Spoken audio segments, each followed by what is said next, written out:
Bonjour messieurs dames et bienvenue pour une nouvelle présentation de coffret Blu-ray.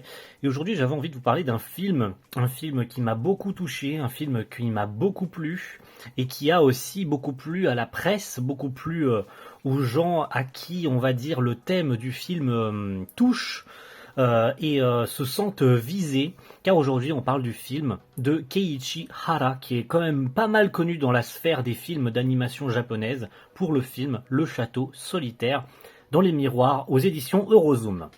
Alors ce film est donc l'adaptation du roman du même nom, Le Château Solitaire dans le miroir, qui rentre même pas dans le cadre, je suis vraiment désolé. Un roman qui a donc un roman de Tsujimura Mizuki, qui a eu un succès apparemment fou à la fois au Japon mais aussi chez nous, avec plus d'1 million d'exemplaires vendus. Alors à l'échelle d'un roman, je ne sais pas du tout si 1 million d'exemplaires c'est excellent ou si c'est pas foufou. Mais donc Eiichi Hara a donc décidé, je pense, avec bien sûr l'autorisation de l'auteur ou autrice originale, d'adapter le roman en film. Le roman que je n'ai pas encore lu d'ailleurs, ça fait un moment que je l'ai, il faudrait peut-être que je m'y penche. Mais quand j'ai vu ce film au cinéma, qui est donc sorti en fin d'année 2022 au Japon et chez nous au mois de septembre 2023, j'avais été le voir au cinéma.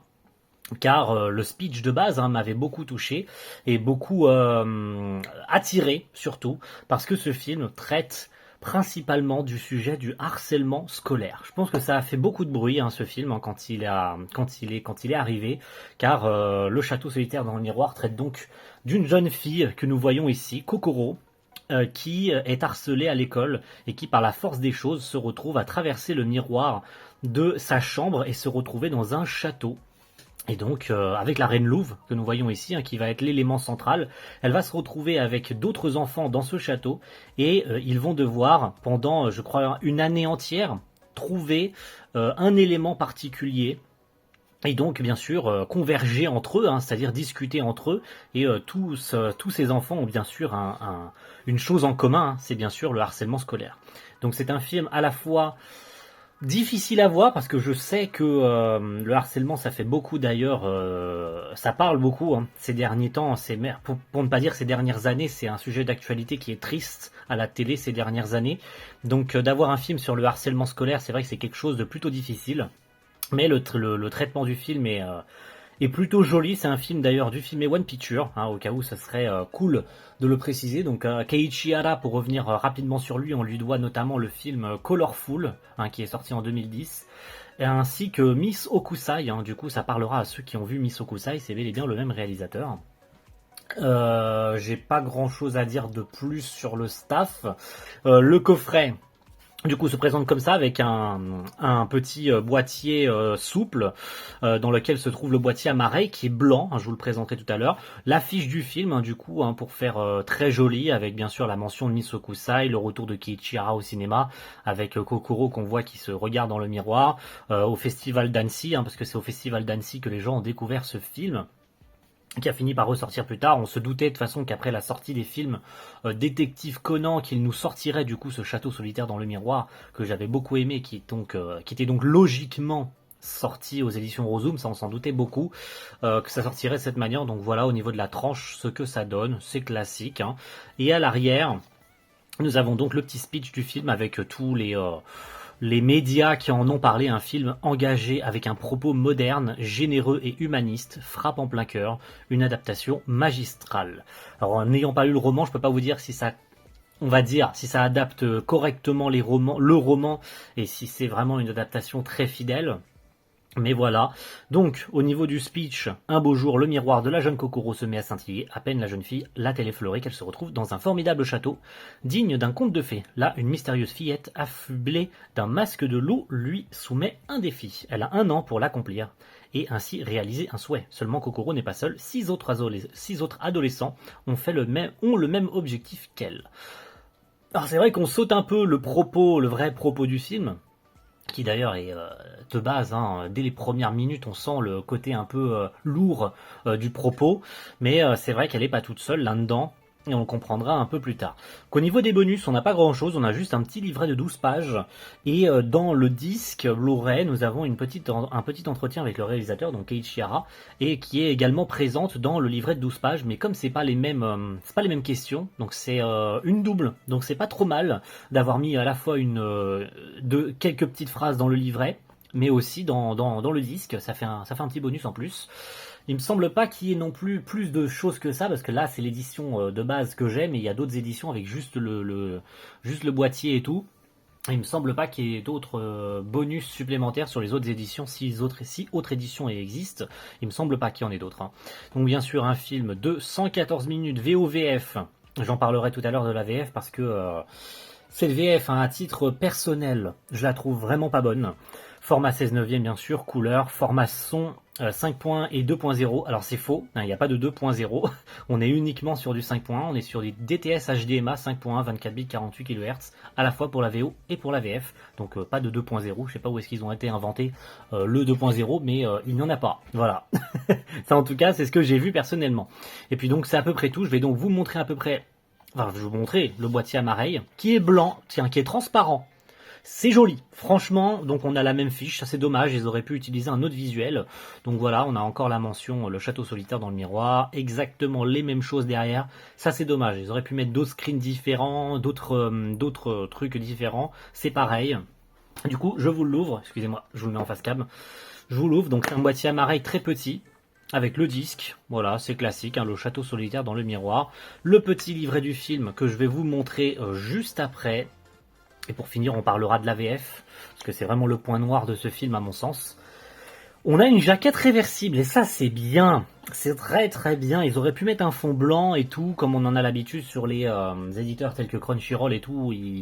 Quand ils sortent un film comme ça en édition simple, ils mettent vraiment zéro visuel derrière. Là on a une jaquette réversible avec du fond blanc et tout, et avec d'autres screens et d'autres... ce sont les mêmes trucs, mais du coup c'est d'autres visuels. Bah, du coup c'est Kokoro, contrairement à là où c'est la reine louve, et du coup ils ont mis d'autres trucs. Ils ont mis un autre personnage, là du coup c'est pas la même si c'est bien sûr le même speech et tout, mais c'est cool, voilà. Et puis au niveau du truc, c'est encore un autre visuel, du coup vous le voyez, il est très beau, c'est un autre visuel de Kokoro qui regarde dans le miroir. Alors ça veut pas faire de focus, mais je pense que vous avez vu plus ou moins le visuel. Donc c'est cool, vous pouvez le retourner si vous en avez assez vu avec celui-là, vous pouvez retourner. Ça fait pas doublon avec ça. Et ça c'est cool. Du coup on nous offre la possibilité. Du coup voilà, c'est à peu près tout. Hein. Je pense qu'au niveau du disque et tout, je pense que j'ai présenté le principal. Je le rangerai juste après. Je vais vous présenter le petit livret du film, comme ça j'en profite aussi pour parler de la qualité vidéo. C'est un film du coup des One Picture. Et One Picture, ils ont la tendance, je rangerai le livret après, hein, c'est pas grave, hein, comme ça je le laisse sur le côté. Et One Picture, ils ont tendance à très bien soigner leurs films de manière générale. Pour avoir vu les premières minutes, histoire de checker côté son et tout, et côté VF, de ce que je m'en rappelais en tout cas, de ce que j'ai vu, c'est vraiment très convaincant, hein, personnellement. Hein, Eurozoom m'a jamais vraiment déçu en termes de qualité vidéo, à part peut-être sur le film One Piece Red, où ils faisaient leur premier pas. C'était Eurozoom? Non, c'était Pathé, excusez-moi, c'était Pathé One Piece Red. Mais en tout cas, Eurozoom, de souvenir, les derniers films qu'ils ont sortis, c'était... alors, outre les films Détective Conan, le dernier gros film qu'ils ont sorti, c'est Violet Evergarden 4K. Et franchement, ils s'en étaient très bien sortis. Et je crois qu'on est sur la même lignée, en tout cas, de ce que j'en ai vu sur ce château solitaire dans le miroir. Donc n'ayez pas peur, c'est un film très haut en couleur. Vraiment très très très lumineux, très très joli, très gourmand. Et surtout qui va balancer plein de palettes de couleurs différentes.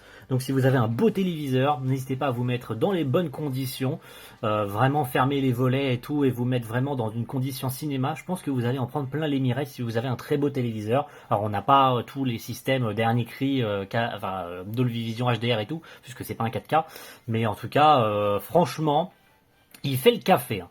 Très personnellement, je trouve qu'il fait le café.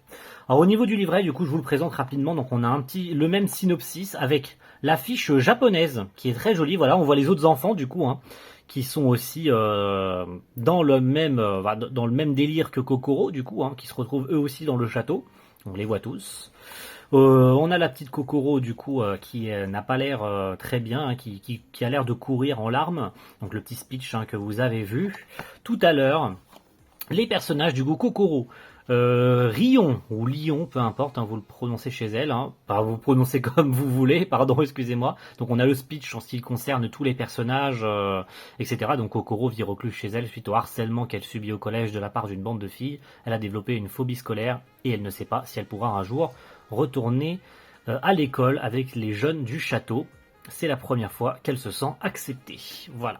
Donc on a tous les autres persos, Aki, Subaru, Fuka, Masamune, Ureshino, qui vont tous jouer un petit rôle.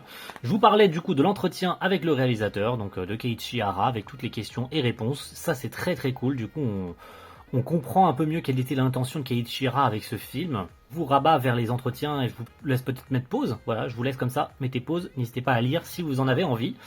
Le prologue du film, du coup, hein, avec l'adaptation du roman, je vous en parlais.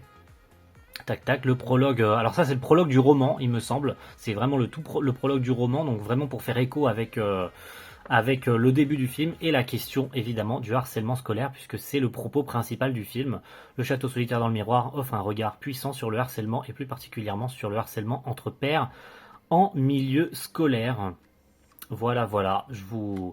Je vais pas, je vais pas rester sur ça trop longtemps. Pareil sur ça, hein, 514. C'est le nombre d'enfants de la primaire au collège qui se sont donné la mort au Japon en 2022. C'est très très dur de voir ce genre de chiffres. Chiffres évidemment sur les sources d'études en novembre 2023. Voilà. Mais c'est très très compliqué. Je peux comprendre hein, que ce film ait été difficile à voir pour beaucoup. Mais du coup, je trouve qu'il fait vraiment honneur, personnellement. Hein. Après, quand j'aurai lu le roman, je pense que quand j'aurai lu le roman, je mettrai une petite note en commentaire épinglé pour vous dire si oui ou non le film est vraiment une bonne adaptation des romans, ou s'il s'en écarte un peu, et s'il loupe certains coches, etc., etc. Finissons sur un petit point noir qui est à mon sens le point noir du film, c'est l'AVF, produite chez Sound Static et dirigée par Alexandre Guibert. Alexandre Guibert, qu'on connaît pour les VF notamment de Promare, sur la VF je crois, de Weathering With You, donc un film de Makoto Shinkai. On lui doit la VF de Maquia et la VF, allez, une petite dernière de Je veux manger ton pancréas. Voilà. Des films qui, rien qu'à leur nom, rien qu'à leur affiche, vous disent forcément quelque chose que vous avez soit vu, soit entendu parler. Et très globalement, alors peut-être aller à la limite Weathering With You qui est un peu limite en termes de VF. Après ça, c'est vraiment au goût de chacun, hein, bien sûr. Cette VF est selon moi vraiment pas bonne. Mais alors vraiment, je trouve que le jeu des comédiens est platonique as fuck. C'est bien la première fois, ça faisait longtemps que dans un film d'animation, j'avais pas trouvé la VF aussi monotone et aussi peu expressive. On retrouve quand même une très bonne comédienne sur Kokoro Hanzai, donc le personnage principal. On retrouve Carline Heller. Carline Heller, c'est quand même une très bonne comédienne, et je trouve sincèrement qu'elle fait, qu'elle propose aujourd'hui une mauvaise prestation. Voilà, je le dis, j'ai pas honte de le dire. Je trouve personnellement qu'elle n'offre pas du tout une bonne prestation. Et c'est très globalement le cas sur tout le reste du casting. Que ce soit sur Subaru, sur Fuka, sur Aki, sur Haruka, sur Lyon, sur Masamune. Donc on retrouve Sofiane Fischer, Rémi Kaibo, Mathieu Dupire, Magali Texera, Lisa Rose Argento, Lily Fambry, etc. Je vous aurais mis, je pense, en screen tout le casting. C'est à mon sens vraiment un véritable gâchis cette VF. Elle a le mérite d'exister hein, pour ceux qui ont la phobie des sous-titres, qui je les ai pas trouvés horribles les sous-titres, mais il y a mieux quand même. Hein. Ils nous ont habitués à mieux Rozoom en termes de sous-titres, en termes de normes de sous-titrage. Je trouve qu'il y a vraiment mieux à proposer. Mais cette VF, c'est vraiment pas une VF qu'on retiendra. Hein. C'est une VF que moi personnellement je préfère oublier. Ça ne m'empêchera peut-être pas de revoir le film en VF, mais j'aurai quand même ce petit dans ma tête de me dire putain, c'est vraiment pas bon quoi. Vraiment, c'est vraiment pas bon. Ce film méritait d'avoir une VF à la hauteur du propos et à la hauteur du scénar, et ils ont vraiment fait le minimum de chez minimum sans pousser, alors que vraiment en VO, il me semble quand même avoir vu des scènes poignantes, et j'ai pas ressenti ça du tout dans la VO, dans la VF, pardon. Donc c'est dommage, elle est là, elle est présente, Pour ceux qui veulent regarder en VF, elle existe, mais c'est dommage. De toute façon, en règle générale, j'ai jamais entendu de bons retours en ce qui concerne Sound Static. Peut-être que ce studio est maudit. Va savoir, peut-être que le studio est maudit. Le DA n'est pas mauvais, hein. Je vous ai cité des VF qui sont quand même globalement appréciés. Maquia, la VF, je la trouve incroyable. Promère, il me semble que la VF est bonne. Moi, quand je veux manger ton pancréas, il me semble que la VF est bonne, mais il en a fait beaucoup d'autres. Hein. Je vous laisse aller checker par vous-même Alexandre Guibert. Il a fait de bonnes VF dans son ensemble. Il a même dirigé la VF de Your Name. Voilà, c'est dire. Il a dirigé globalement les films de Makoto Shinkai. Donc, les VF sont bonnes. Il a fait même Lise et l'oiseau bleu. Donc voilà. Et José le tigre et le poisson aussi. Voilà, je les ai. Inuo. Voilà, il a fait des bonnes VF dans son ensemble. Et donc je comprends pas ce qui a pu se passer sur cette VF là. Peut-être qu'il y avait peut-être pas l'envie, peut-être qu'il n'y avait pas de budget, peut-être qu'il n'y avait pas plein de choses. Il y a plein d'explications possibles, mais cette VF est à oublier pour moi en tout cas. Merci à tous d'avoir suivi cette petite vidéo en ce qui concerne ce film. N'hésitez pas à aller l'acheter, je crois qu'il coûte une vingtaine d'euros sur les sites d'achat. Jetez-vous dessus si vous n'avez pas eu l'occasion le jour où il est sorti en 2023 de le voir. Il y a peut-être des chances qu'un jour il arrive sur des plateformes légales, mais aujourd'hui je trouve que personnellement il y a encore de bels avenirs vers le Blu-ray, puisque de toute façon vous aurez jamais mieux en termes de qualité vidéo, sauf s'il y a des rééditions de Blu-ray qui font mieux que les éditions précédentes.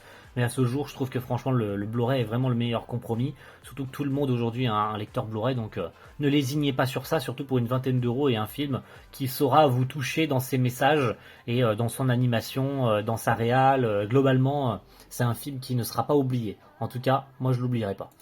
Merci à tous et rendez-vous pour une prochaine vidéo. Et prenez soin de vous. A plus. Ciao, bye.